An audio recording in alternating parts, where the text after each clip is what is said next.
Hello class, good day and welcome back to Disaster Readiness and Risk Reduction or CO3. Again, I am Sir Tuzon, your teacher and your instructor when it comes to this subject. Now, as we've discussed before, for today we'll be discussing course outcome number 5 on the Disaster Risk Reduction and Management or DRRM concepts, policies, and programs. So I hope that you're ready to listen to our lesson for today. Now, the first concept that was developed regarding DRRM was the concept known as emergency management. Emergency management was a term that was used in the 1940s to even the 1960s to ease sufferings brought about by disasters, wars, and other emergency situations. Before that, there was no definite concept used when it comes to preparing people, the community, and society from the dangers or from the hazards that come from disasters. This is an approach that manages the impacts of disasters or losses caused by hazards. Now, when it comes to emergency management, we only look at two things. We look at what we call as disaster and hazards, where disaster is equal to hazards. The amount of disasters that we have is directly correlated to the amount of hazards that we have. Now, the second term used or the second concept used in DRRM to better understand how DRRM came into place is the term disaster preparedness. At this point, this is an improvement of emergency management concept where people, communities, and government must prepare for an incoming hazard to safeguard their lives and assets of at-risk people and communities from an imminent threat or disaster. Now, when it comes to disaster preparedness, the idea of preparedness comes into place. Previously, it's just about management, managing the hazards. But when it comes to disaster preparedness, it's not only disasters, hazards, but it also includes unpreparedness. So disaster is equal to hazards plus unpreparedness. This was also supported by Presidential Decree number 1566. So the concept of DRR came into the Philippines through Presidential Decree 1566 with the concept of disaster preparedness. After this, the concept of vulnerability and exposure was given into consideration. The poor had less capacity to prepare themselves. That is a given fact. Less money you have, the lower chances that you can prepare yourselves from a hazard or from a disaster. That is why the concept of DRR again evolved to including vulnerability and exposure.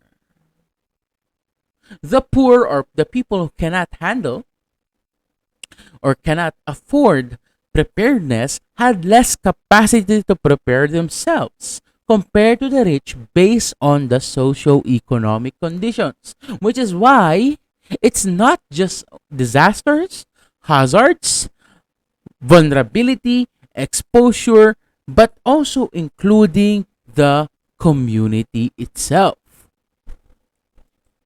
where disaster is equal to hazards multiplied by vulnerability multiplied by exposure divided by capacity.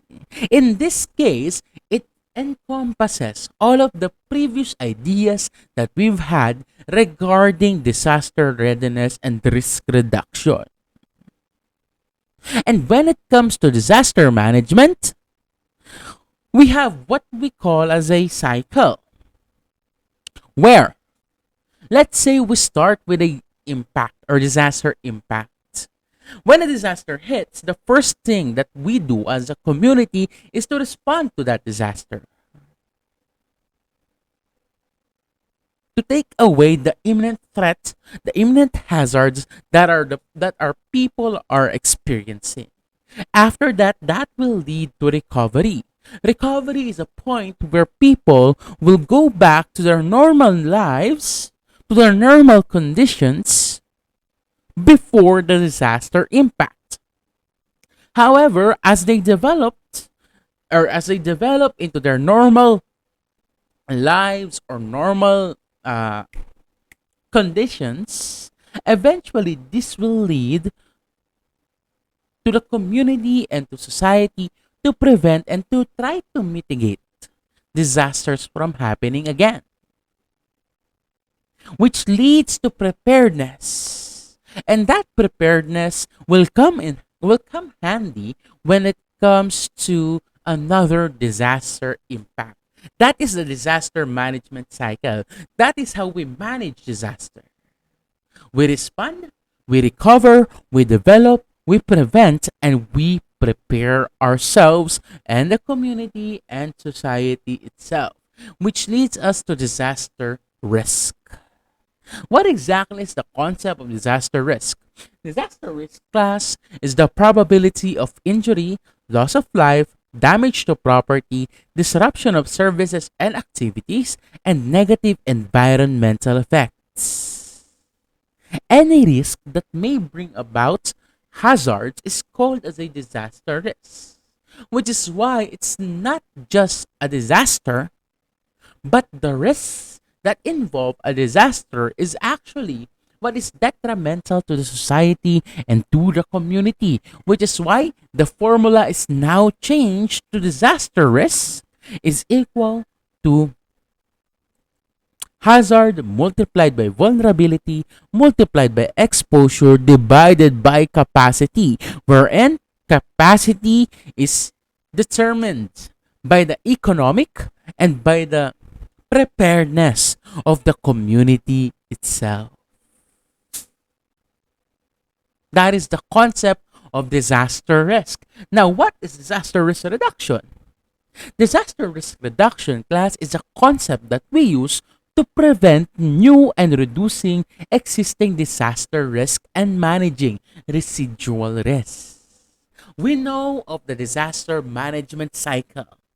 Disaster risk reduction is our attempt to try and stop or at least slow down that cycle by doing and by performing various activities and doing various preparations in order to stop and to mitigate that cycle that is happening to the community itself, all of which contribute to strengthening resilience and therefore to the achievement of sustainable development.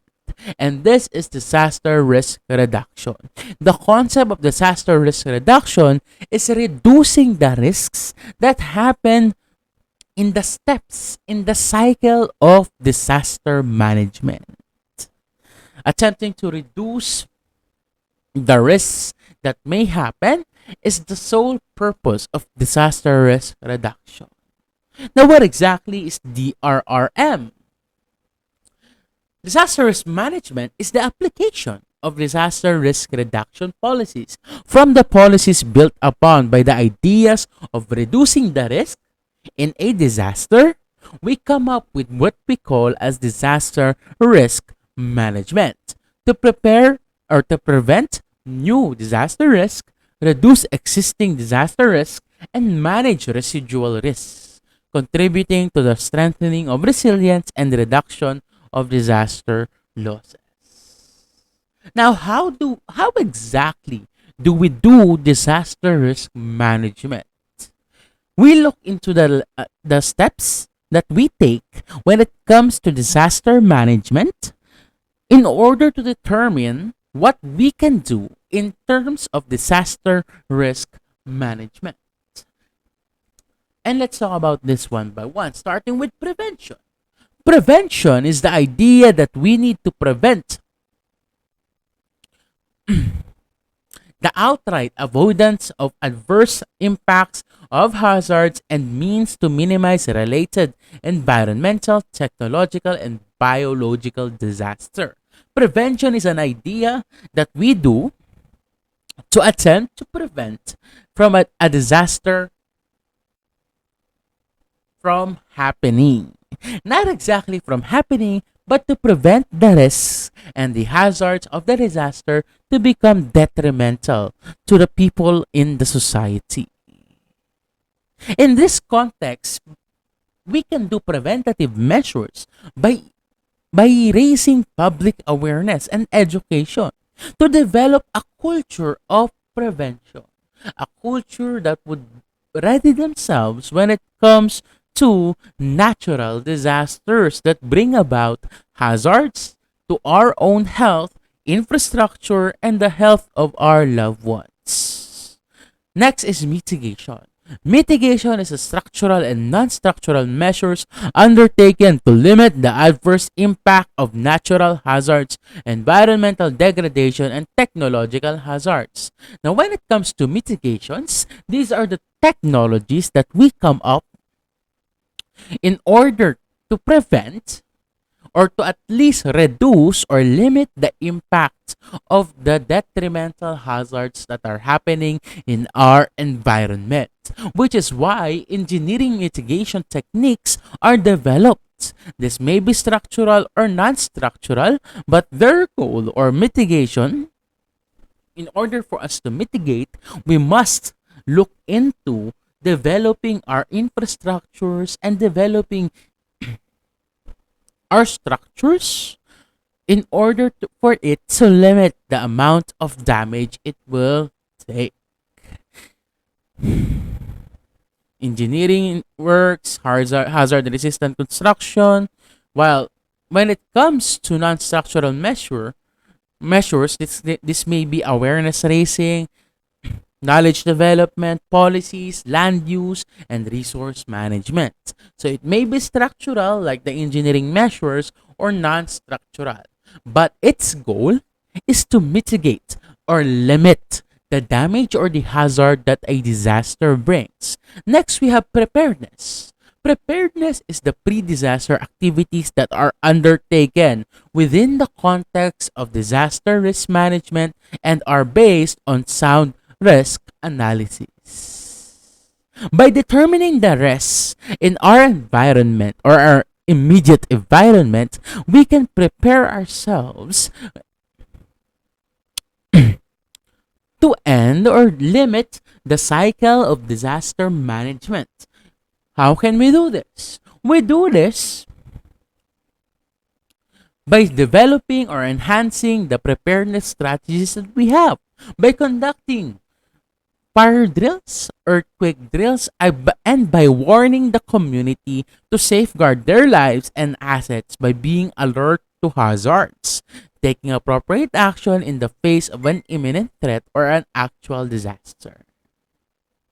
Next, we have relief or response. When it comes to relief or response, this is the method and this is the step where there is a provision of assistance. In order to ease response and relief, we must assist through volunteerism or intervention during or immediately after a disaster to meet the life preservation and basic subsistence need of those people affected. Although at this point, volunteerism is limited to workers and to people who know what they're doing when it comes to responding to natural disasters. These are EMTs, these are doctors, these are firemen, and these are anyone that has the capabilities in order to respond to the natural disasters or the hazards that are taken by the community. Now, when it comes to the recovery procedure, the recovery is the decisions and actions taken after a disaster. Oh, we experienced a typhoon that happened last year. That typhoon sunk our homes for about a floor or one floor. What can we do in order to prevent this from happening again? This comes into recovery.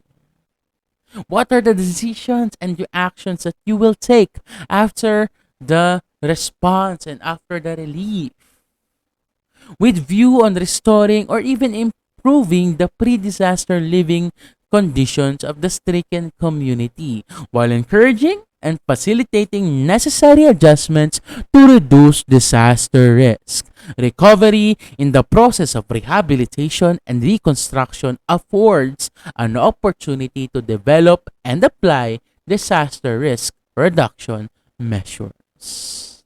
And lastly, we have development planning process. The development planning process is the proactive actions that allow national, sectoral, and regional or local government and its partners to support and engage the intellectual, physical, and economic resources to chart a course towards a desired future of development related on each level.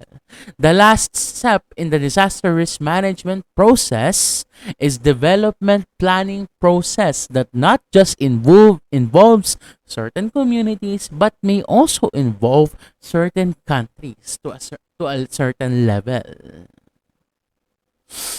Now, when it comes to disaster risk management, what are the things that we can do? Well, the first thing or the first action that needs to be done when it comes to managing disaster risk is the prospective disaster risk management activities. Prospective is trying to look into or trying to look back or trying to predict the future, by determining the risks that may happen. Next is corrective disaster risk management activities. How do we correct what we know from the previous disaster risks that happens in this community? And lastly, compensatory disaster risk management activities. How do we innovate?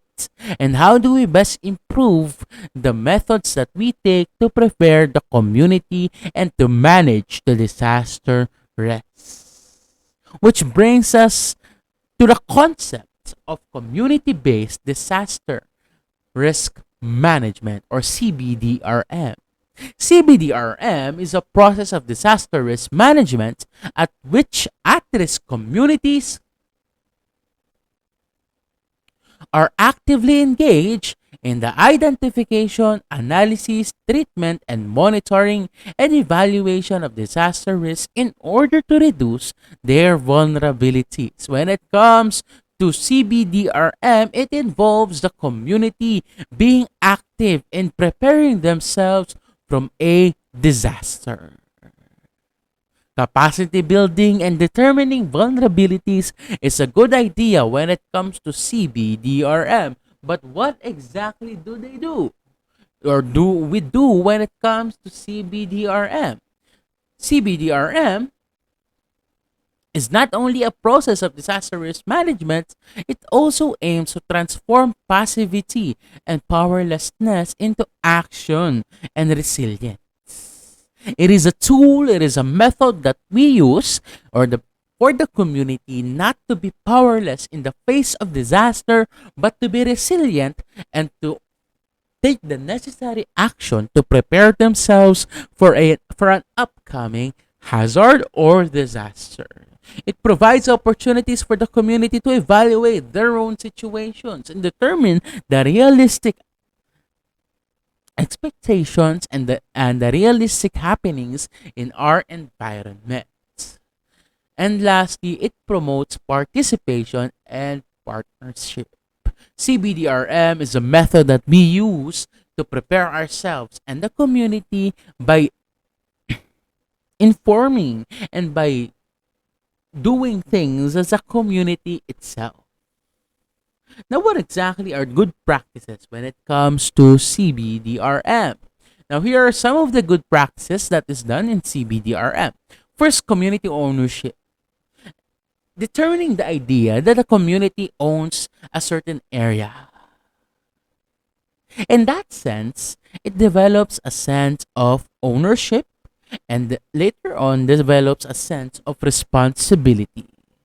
The use of local knowledge about hazards, indigenous knowledge should not be neglected when it comes to D or CBDRM because they are the members of the communities that has been here for generations. Which is why local knowledge about hazards is a good information tool and a good idea to determine the communities as ultimate beneficiaries. When it comes to CBDRM, ultimately, the community themselves are the ones to benefit. That is a good practice in CBDRM. It benefits not only certain amount of people, but the community itself. Another good practice is multi-stakeholder participation, involving other stakeholders and other people, which may help in terms of the needs that we have or we need to have when it comes to CBDRM, education and capacity building, gender sensitivity, cultural appropriateness, sensitivity to local structures, harmony with local, indigenous, and scientific knowledge, complementation of top-down approach, demonstration of potential for building economic resilience, transparency and accountability in procedures and processes that happen in CBDRM, communication design, and an exit strategy with sustainability mechanisms. What happens after a natural disaster? It is important practice to determine or to inform people of what happens after the disaster itself. Now, when it comes to CBDRM, here are the strategies taken into consideration. Participatory analysis of hazard mapping, vulnerabilities and capacities. Determining the capacities of our environment, of our local government unit, of our own areas, determining its vulnerabilities, and determining the hazards that may happen around our areas is a good practice to do or a good strategy for CBDRM. Participatory community counter disaster planning, determining what we do when there is a disaster. The counter disaster plan. Community-based early warning. An early warning system should be available during this time. Building of people's organization and disaster action teams. Developing teams that are in charge of certain disasters or certain areas is a good practice and a good strategy to do. Inter and intra collaboration and coordination. And lastly, the use of local and indigenous knowledge.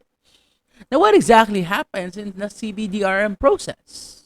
The first step is the site selection, determining which areas and which part of the communities is at risk or at high risk for a disaster. Where is the community entry and where is the integration?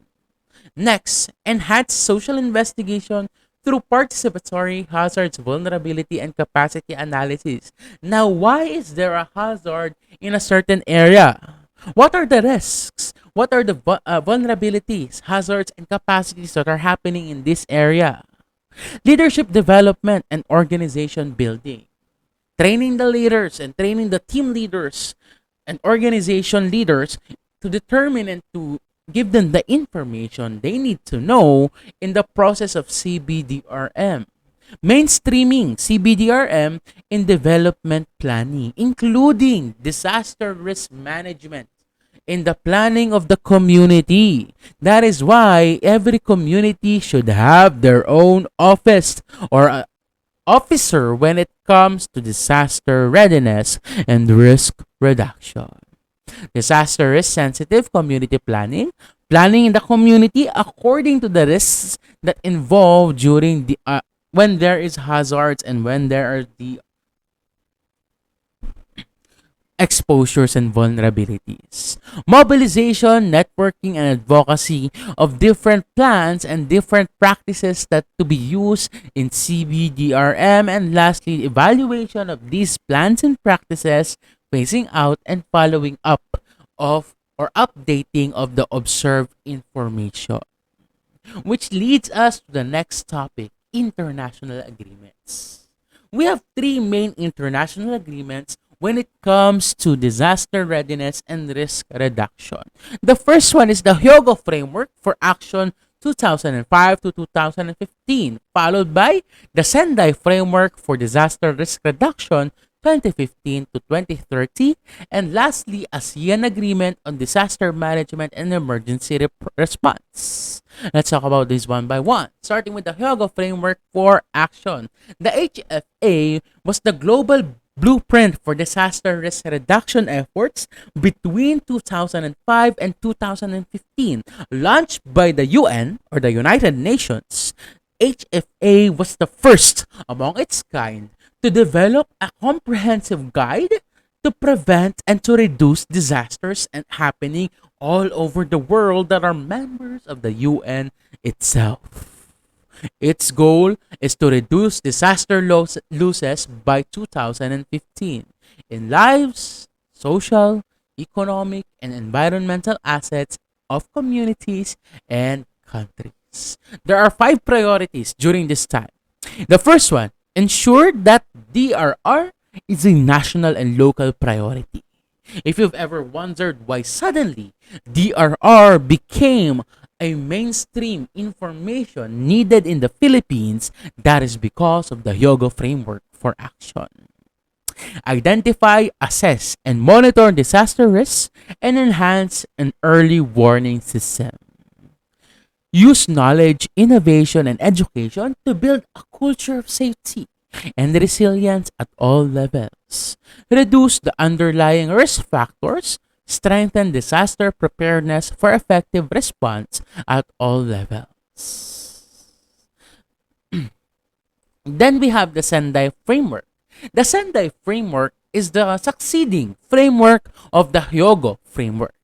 This was endorsed at the 3rd UN World Conference on Disaster Risk Reduction held from 14 to 18 March 2015 in Sendai, Miyagi, Japan. At this point, it followed the previous disaster risk reduction plan, the Hyogo plan.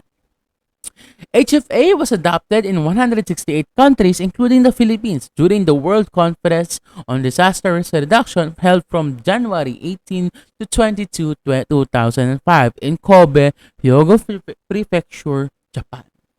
Now, Sendai's framework has 7 global targets. The first target that it had was to reduce global disaster mortality by 2030, aiming to lower average per 100,000 global mortality. The second goal it had was to substantially reduce the number of affected people globally by 2030, aiming to lower the average figure per 100,000. The third goal, reduce direct disaster economic loss. Fourth goal, substantially reduce the disaster damage to critical infrastructure and the disruption of basic services. The fifth goal is to increase the number of countries in the national and local disaster risk reduction strategies. The sixth goal is to enhance international cooperation by developing countries through adequate and sustainable support for the implementation of this framework. And lastly, to increase the availability and access of multi-hazard early warning systems. These are the main goals and main global targets of the Sendai framework, which is why disaster risk reduction in the Philippines aimed towards this goal in the period of 2005 to 2015. From 2015 up until today, until 2030, where there will be another conference that would determine the effectability of the Sendai framework, especially now, where we have experienced the first, or in our generation, the first pandemic that actually changed the atmosphere, and not the atmosphere, but the playing field when it comes to disaster readiness. Now, Sendai framework also has 4 priorities for action. First, understanding disaster risk. we must first understand what exactly disaster risk is. Strengthening disaster risk governance and to manage disaster risks. Investing in disaster risk reduction for resilience. And lastly, enhancing disaster preparedness for effective response to build back better in recovery, rehabilitation, and reconstruction. To reconstruct structures from disasters into more disaster ready structures. That is Sendai's framework that is happening from 2015 to 2030. But right now, we're not only under the Sendai framework of the United Nations, we are also under the AADMER. Okay? A binding agreement formed between 10 countries in the ASEAN nations or ASEAN regions, namely Brunei, Philippines, Singapore, Thailand, Vietnam, Myanmar, Cambodia, Indonesia, Laos, and Malaysia to provide an effective mechanisms for reduction of disaster losses and jointly respond to disaster emergencies. AADMER naman has 8 different goals or frameworks. What are the following? The first of its framework is risk-aware ASEAN community. The second one is to building a safe ASEAN infrastructures. Next, a disaster-resilient and climate-adaptive ASEAN community. Followed by protecting economic and social gains of ASEAN community integration through risk transfer and social protection. Fifth, transforming mechanisms for ASEAN leadership in response. 6. Equipping or enhancing capacities for one ASEAN, one response. 7. ASEAN resilient recovery. And lastly, ASEAN leadership for excellence and innovation and disaster management. So, including we are also under the ASEAN when it comes to preparing ourselves for disaster risk reduction. That has been our lesson for course outcome number 5. Namely, disaster risk reduction and management or DRRM concepts, policies, and programs. If you have any questions, feel free to ask them in MS Teams, and I really do hope that you learned something today in our lesson in DRR or Sci 03. Have a nice day. Goodbye and thank you, class.